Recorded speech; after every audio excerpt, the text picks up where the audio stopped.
conductive wire, and you were so electric. I had no say when you came so near and just passed right through me. Hey everyone, welcome to Geekdom is back, as is Travis Newton. Today we are tackling the topic of Jimmy Eat World, and this is a band that, Travis, I think it's safe to say you and I both enjoy quite a bit. Yeah, that's true. You and I said we would do this when we did our episode on Motion City soundtrack, so I'm glad we're following up and making good on that promise. So, this is a band that I got to in my high school years. I started high school in 2001 when their record Bleed American hit, and their three huge singles from that album were incredibly popular for me and most of my friend groups. So that was when I first got into Jimmy Eat World. But they have 3 albums before that record that I have less knowledge of. Yeah, I think it's safe to say, and we'll just jump right in here with their 90s records, that you and I both haven't heard the very first record, which is technically their first self-titled record because of things we will get into shortly, but we can't find it. It's not on Apple Music. It's not on Spotify. It's out of print. So it seems like very few people have heard this one, and just clicking on the Wikipedia page, it says it was limited to 2,000 copies. So that's not a lot. Yeah, it was basically an underground record. And, the sound, from what I understand, is pretty different from the way that they eventually sort of, decided to sound. Like, most of the lead vocals on this one are not sung by Jim Adkins. They're sung by the other vocalist, Tom Linton, who still sings lead on some songs on their next record, Static Prevails. But by the time Static Prevails came around, they had kind of more focused on what would become their eventual sound. Yeah, and with Static Prevails even, you can tell it's in the midst of the figuring it out stage for the band, because a lot of people talk about the sophomore slump, and for this band, I think it wasn't necessarily a slump because they signed to Capitol Records. That's a big deal after their first record that apparently we will never hear. But, with this, it definitely felt a little grittier, louder almost, and it just had this different style. And I didn't care for the vocals quite as much from Linton, so I'm kind of glad Jim Adkins just took over after this. Yeah, I mean, Adkins is the stronger vocalist and really captures, I think, what the band is going for as sound. Because, the record has a really strong opener with a track called Thinking That's All, and then the next track is called Rockstar, and it's sung by Tom Linton, and boy, it is a huge downswing in energy, and it's just an immediate, deviation from what was going so well about the previous track. And then the album just kind of trades off on the two of them and doesn't really find exactly where it should be centered. And there are some good songs on this that I revisit from time to time, but it's rare that I will put this album on and listen to it. Yeah, I remember listening to the closing track, and just musically, I was like, oh, this is certainly them trying something very different to kind of figure out what direction they want to go in. And honestly, the guitars in that final track, they were a little grating to my ears because it felt like they just cranked their amps up to 11 and were like, let's go. Sure, yeah. Yeah, there's definitely a roughness about these older records that I think was in vogue for a while. Definitely in their indie days, it would have been in some ways fashionable to be a little bit grating. They do some of these kind of bigger, static and feedback infused soundscapes on some of their songs, and that kind of still persists. That's something they've never fully abandoned. But here it definitely gets a little bit much, I think, in some parts. Like Anderson Mesa, the song you're talking about, for sure gets a little bit much. But this doesn't quite have the polish that the next record would have, and that is Clarity. You can tell this is definitely a step up for them, and they're closing out the 90s decade on a high note, in my opinion, because this is where you get, one of their bigger songs from the album, Lucky Denver Mint, and you have just this sound that you can tell is right for the band. And this is really not necessarily when I started to get into the band, because I would have been 7 when this record came out. No, I would have been 6 when this record came out.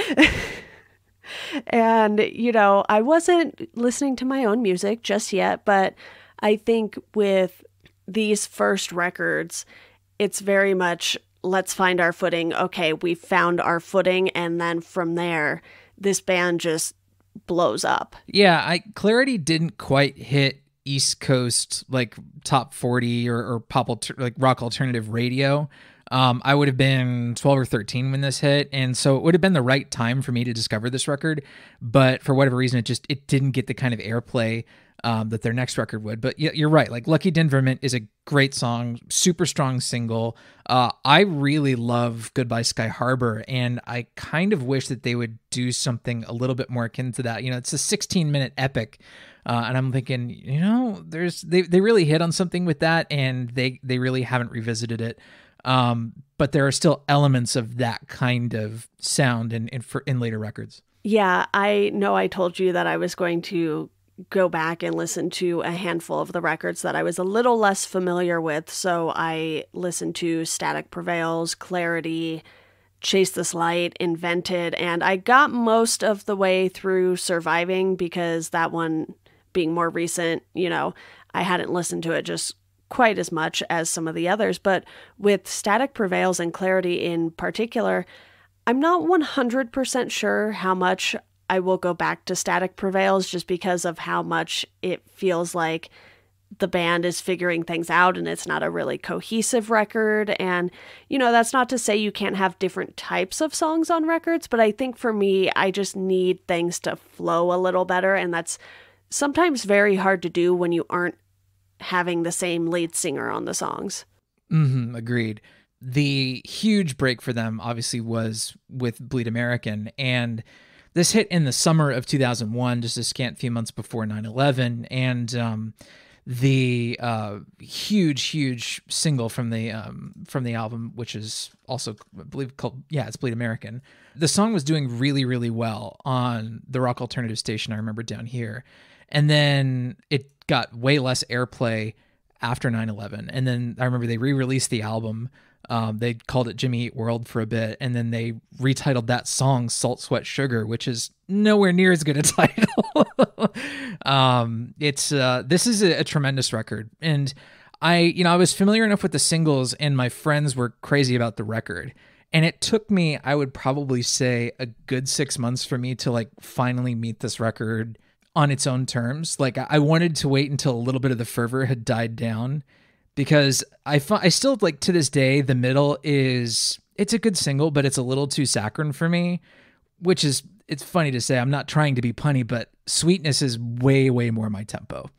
That was the single that kind of broke them open for me. Yeah, The Middle is the song that introduced me to this band, and I didn't really start listening to my own music until like late middle school, early high school. And that's when, I started hanging out with my friends outside of school more, and they introduced me to a bunch of things. So that wouldn't have been until like around 2007. So by the time Chase This Light came out was when I really started to get into my own music, and Jimmy Eat World was one of those bands. So, The Middle had to have just been on K-Rock or something, and that's how I kept hearing it, because that song has had a very long life. You can still hear that song places. And I agree with you, though, even though I don't have a problem with The Middle, I think Sweetness is definitely the song that I really, really love off of this album. And it's just really the first kind of full album I remember listening to from them. And then Futures is another one that I was into as well. Yeah, Futures, I remember Futures hitting and not getting a whole lot of critical acclaim from the publications I was reading, and it was kind of a lesser loved album, but I think it's aged really, really well for me. Again, on the good Jimmy Eat World albums, they all have strong openers. So Futures starts with this really incredible like hammer hit in the title track, and it's just, it's awesome. It's a really, really good song. And they kind of, similar to the last album, they kind of front load this record with the higher energy songs. So Futures, Just Tonight, Work is a little bit more laid back, but fairly up tempo. Pain, of course, was the bigger single from that record. Kind of like their other records will tend to drift a little bit more as the album gets into its second side. And it's, I don't know, like Drugs Are Me, for instance. I don't like the lyrics to that song, but the kind of soundscapes, the kind of washed out feedback stuff is, again, sort of more of that textural elements that I liked from previous records. Like I like hearing that they're indulging in that kind of soundscape again. It provides a really nice contrast to the more like guitar forward singles.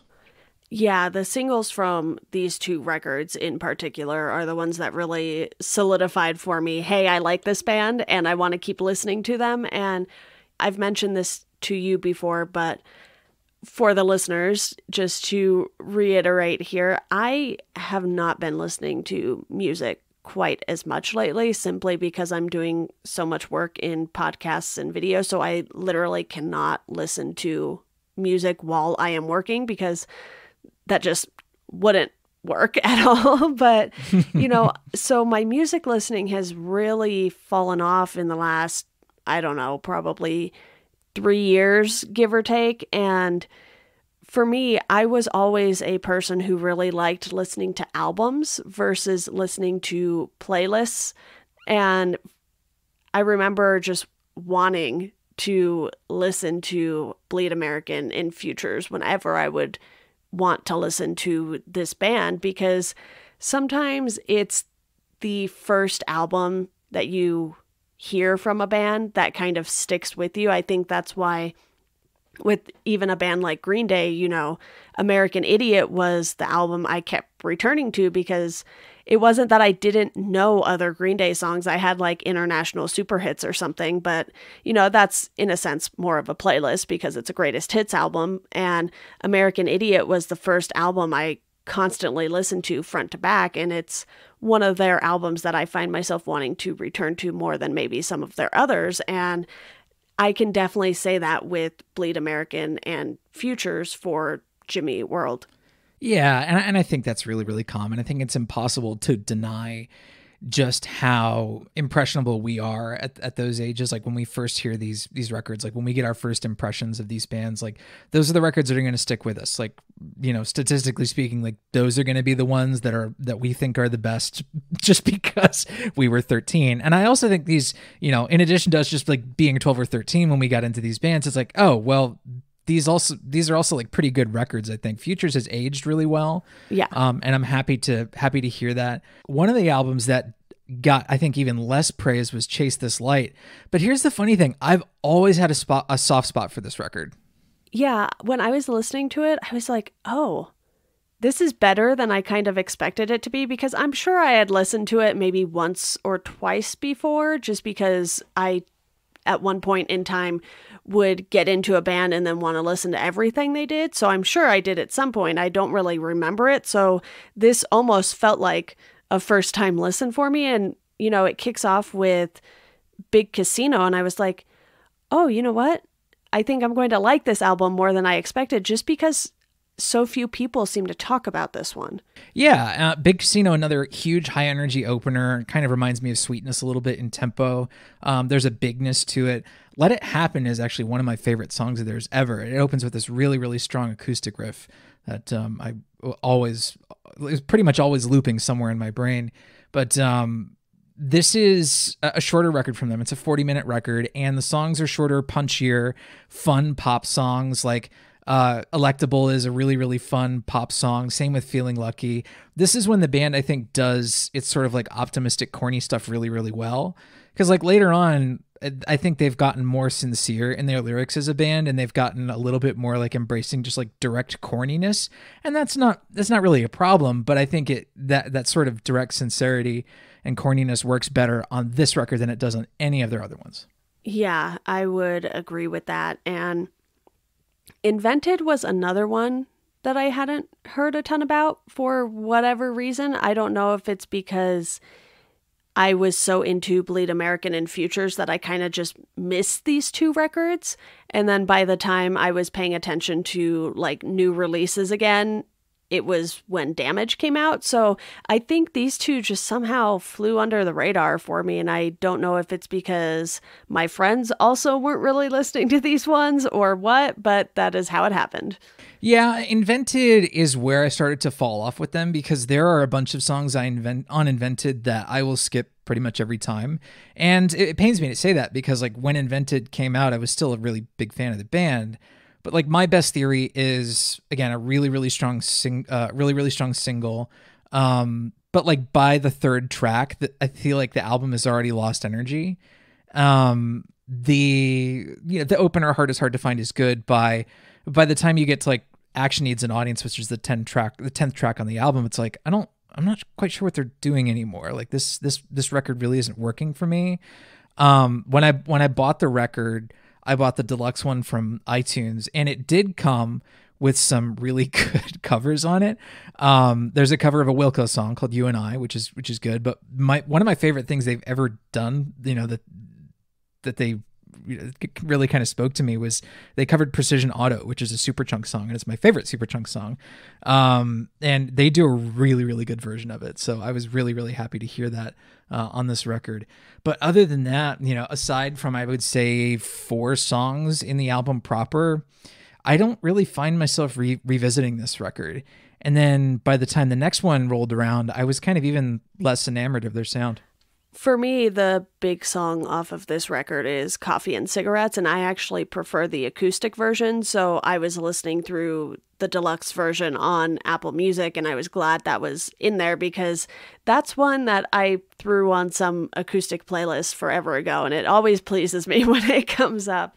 So for me, that's kind of like the song I knew off of this record, and I was not familiar with anything else going into it.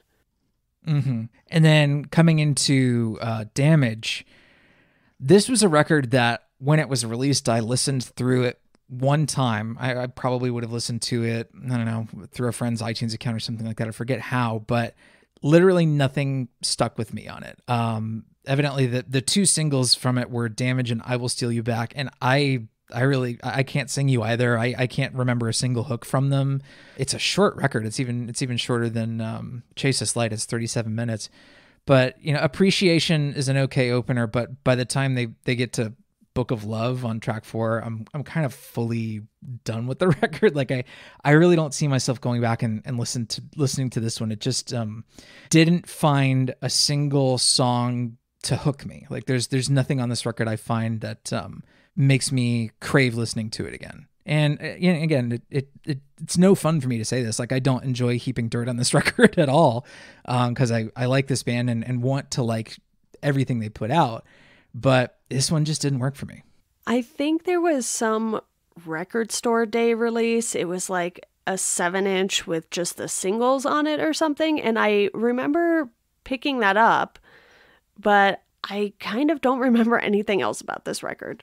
And then there are, I think, more highlights on Integrity Blues. It's still not a good record overall, but like the first 2 tracks are good. The last 2 tracks are good. And then there's a song called Pass the Baby that is otherwise a bad song, but it has this long instrumental breakdown in like the last 2 minutes of the song where it's like, they just turned into Rage Against the Machine. Like it's all this really like heavy pentatonic riffing. And I'm like, this is cool. I don't know why it's in this song. But I like that. The rest of the song, I think I could never listen to again. But that last like 2 minutes of Pass the Baby is right up my alley.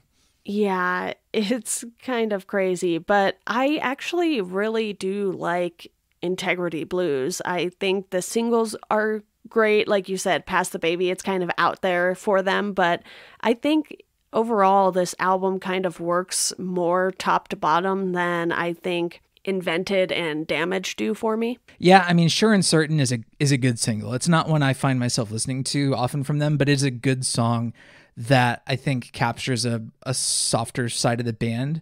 And it is, with no trace of irony, the most assured song on the record in terms of sound. It finds a groove, it knows its hooks, and is, definitely worth listening to if you're curious at all about this record. Yeah, and I want to backtrack real quick because I did listen to one of the covers off of their iTunes session from 2013, and it's a cover of Taylor Swift's We Are Never Ever Getting Back Together. And Oh, wow. I otherwise find the original version of that very annoying. It has nothing to do with Taylor, really. It's just it got played so much on the radio. I like a bunch of other Taylor Swift songs, but for some reason, this one was just completely grating to me. So I listened to this cover out of curiosity. I was like, will I like this? Because I wanted to know if I just didn't like the production on Taylor's version and like kind of the way it was sung versus not liking the song or the lyrics as a whole. And I think I definitely like this one better. I'll have to check that one out. That's flown under my radar. But yeah, Jimmy Eat World has some really good covers. Obviously, my favorite one is that Superchunk one. Yeah. I'll definitely check the Taylor Swift album. They also covered Last Christmas by Wham. Yes. Which is a super silly song, but they know that playing it, and I think they have a lot of fun with it. I purchased it on some compilation from iTunes, God knows when, very long time ago, but it's fun. Yeah, I always am very interested in what songs bands choose to cover because I think it says a lot about a band. You know, Superchunk and Taylor Swift, not remotely the same. No, it represents, I think, a really broad, sense of taste from the band. And, I would hope so with, 4 or 5 people in a band that tastes are going to be broad and influences are going to be numerous. It'd be boring if you got, 4 or 5 people in a band and they all listen to only the same exact things, that's not something that happens, thankfully. Yeah, but Surviving is the most recent album from 2019. Like I said, this was kind of at the time when I had started falling off with my music listening because what I had done, which is very foolish of me and I should have known better, was I tried to listen to so much new music and keep a list of all of the new music that I listened to for, I want to say, 2 or 3 years in a row.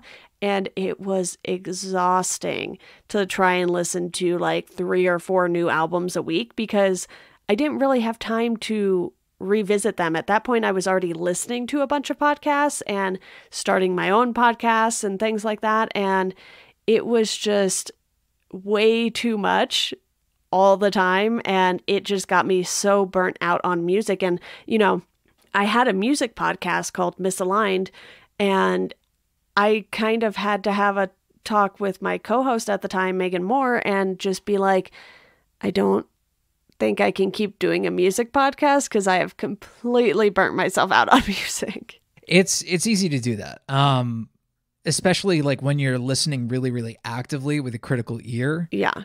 There is plenty of times that I listen passively where, I'm certainly absorbing things, whether it's like, unconsciously memorizing the lyrics to something or, unconsciously hearing the chord progression or something like that. But to really sit down and analyze a record, is way more taxing, I think, on the brain than any of us give ourselves credit for. I can't passively listen to a record while I'm commuting on I-95 and come up with a good critical take on it. I can tell you generally whether I like something or not, but I wouldn't be able to give you much of a deeper analysis than that. But thankfully, with Surviving, I've been able to give this record its due. When this hit in late 2019, it was kind of what I was looking for from them. Yeah. They've certainly evolved as a band. Like one of the biggest things that's changed about them is like I can listen to and read lyrics from their earlier albums, and a lot of the time I don't know what the hell they're talking about. There are some things like the chorus for Bleed American, for instance, salt, sweat, sugar on the asphalt, our hearts littering the topsoil, tune in and we can get the last call, our lives are coal. Okay.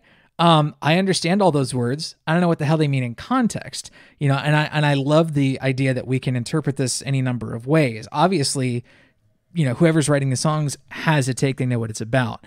But when you listen to songs on Surviving, they're very directly about, very understandable things. There is very little use of like really specific metaphor. Like, there is like no mystery as to what any of these songs are about anymore.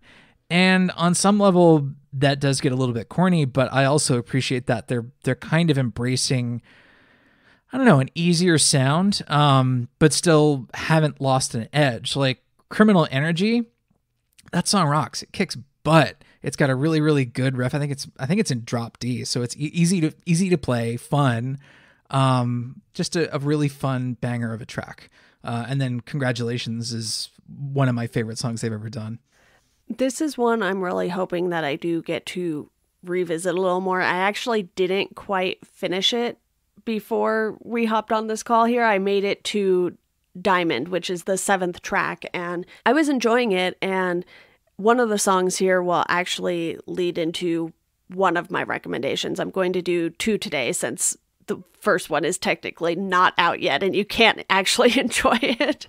But this album, I think, just kind of brought them back to their full form, if you will. Even though I really, really enjoy Integrity Blues, I think for fans like yourself who maybe fell off after Chase This Light or Invented, this really felt like a, hey, we're back kind of thing. And one thing I did notice is that a lot of their albums have 3-year gaps between them. Yeah, that seems to be about their normal pace. Yep. Which is amazing because a lot of bands, especially once they're on big labels like Capitol and things like that, they're kind of on this 18-month cycle. And you're getting albums from them practically every other year. And I like that they do get a little extra time than maybe some other bands would take or would have. And I think because of how much they blew up with Bleed American, that kind of gave them some cushion, because how many times did you hear The Middle on the radio or even in commercials, I'm pretty sure? Oh, I mean, look, if there's one Jimmy Eat World song out of their entire discography that you could like walk into a Home Depot and playing over the PA and in Home Depot, it's that one. And, you know, I think I've heard it in the grocery store. I think I've heard it in a pharmacy. It is so pervasive. And I sincerely hope that song pays their bills. I really do. Yeah. Because they struck gold with it, clearly. But it's gotten to the point where, like, I could go without ever hearing that song again. It's not a bad song, but my God, did it hit. And it broke outside of what I think their typical, like, rock alternative audience would be. Like, it broke out into the pop sphere and did really, really well. And, you know, became a song that you could present to your parents and go, look, you know, this band is nice. Yeah. And I really do just love how consistent they've been. I know you said you fell off for a couple records, but in the grand scheme of things, that's not that bad. It's not. You know, I think they've had the kind of release schedule and consistency in sound that a lot of bands don't. You know, I think they've had their ups and downs, and if I were continuing to see a downward trend, like if Surviving had been really boring and like not my cup of tea, then I think I would be in a really different mindset of like, well, maybe it's time for me to, you know, put my love of Jimmy Eat World in a different context and embrace that some bands just, you know, decline and you change as a listener, and that is okay. You know, that's something to, you know, that you might have a little bit of a grieving process with something you love, but this is fairly normal.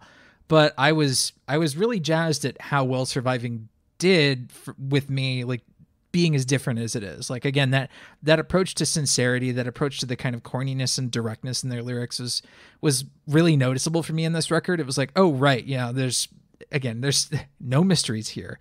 And I think part of that is Jim Adkins being a lot more open about his particular struggles. I believe he's struggled with, addiction and has made a lot of that public now, where it wasn't before. So I think him being more open has given us songs like these. And, you know, I'm not against it. I think it's a great record. And if they continue making great records, then I'm here for Jimmy Eat World.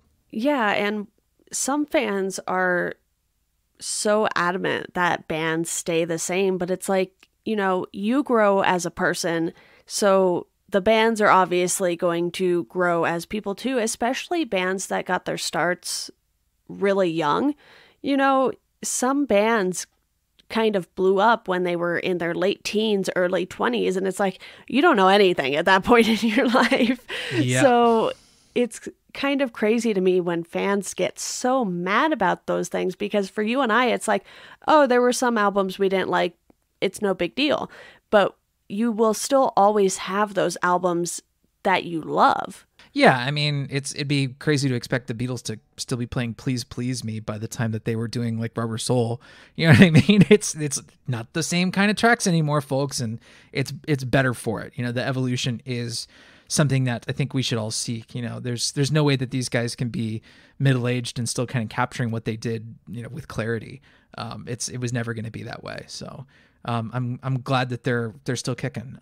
It brings me a lot of joy.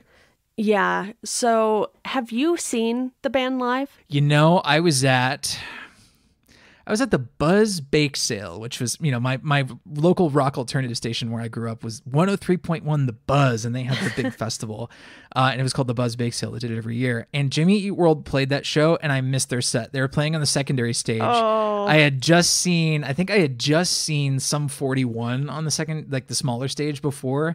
And that was they played a really strong set. It was really active. And, you know, it was like, okay, I don't want to be in the pit for the next band. So I went and sat on the lawn and I watched whatever band was setting up on the main stage. So, I had one, I saw them at one, or I was at one show where they were, but I just didn't see them. This is before I really liked the band. I thankfully have seen them live. I saw them at the Glass House in Pomona, and I want to say it was their 2016 show, possibly, because I would have been home from college, and it was so good. They are so good live, and I remember I was driving home, and a giant rock flew and hit my windshield and cracked it. Oh my gosh. I don't actually know how big the rock was because it was so dark, but I still have the dent in the glass. Like, it took a chip out. I mean, got it filled and everything. But yeah, so I remember how good they were, and I remember how I got a crack in my windshield. You remember what you were listening to when you got the crack in your windshield? No. Okay. All right. But overall, very, very solid band, solid discography. I'm always happy to revisit their music when I get a chance. You know, like I said, I don't do a whole lot of music listening. And even when I do, it ends up being like soundtrack music because I put it on while I'm reading and I can't have words distracting me while I'm trying to read. It doesn't go well for me. Sure. Something a little more atmospheric and passive. Yeah. Yeah. But Travis, before we go, I want to dive into some recommendations. Like I mentioned, I have two, since you technically can't enjoy one of my recommendations just yet. But what's yours? Well, one of the reasons that I stuck with Jimmy Eat World during the years where I thought their output wasn't quite what I wanted, you know, things like Damage and Integrity Blues, was Jim Adkins put out a solo EP called I Will Go, and I absolutely loved it. I still listen to it to this day, and the first song, I Will Go, was kind of an anthem when I needed one. You know, it felt like an important song to me. He covers Girls Just Want to Have Fun on it, and it's an okay cover, kind of low energy for him. But what I really dig about this is it kind of revisits some of the indie acoustic roughness that Jimmy Eat World had done in the past, and I would recommend it to anybody who likes Jimmy Eat World. So that's the I Will Go EP by Jim Adkins. Nice. Yeah, I don't know if I've listened to that. I want to say I have, but I'm not 100% sure. But my first recommendation, which you can go and enjoy right now, is Jim Adkins' podcast that he did last year, Pass Through Frequencies, and it has 20 episodes. It looks like he stopped doing it in December, which I don't know if it was just supposed to be a pandemic thing that he was doing to pass the time, but he had conversations with Mark Hoppus, William Ryan Key from Yellowcard, and Steve Aoki. So there's a ton of great guests there. Like I said, there's about 20 episodes to listen to. And my second recommendation, which I have on pre-order, is the Jimmy Eat World 555 comic. So... Oh, is this kind of based on the stuff they did for the 555 music video? I believe so. And it seems to be something new that, like, Z2 Comics in particular is doing. They have a lot of music-based comics, and I had never heard of this company before, but they've done, like, Chuck D Presents Apocalypse 91, Freddie Mercury stuff, and they've teamed up with a bunch of people. So I have that on pre-order. I can't really speak to its quality since I don't have it yet, but I thought anyone who likes this band might want to know that that does exist. That is a fun music video too, by the way. That was one of the things that made me really like Surviving as a record, is that music video has Jim Adkins and other band members dressed up like low budget, like sci-fi characters, almost like characters you might see like the Mads on Mystery Science Theater 3000.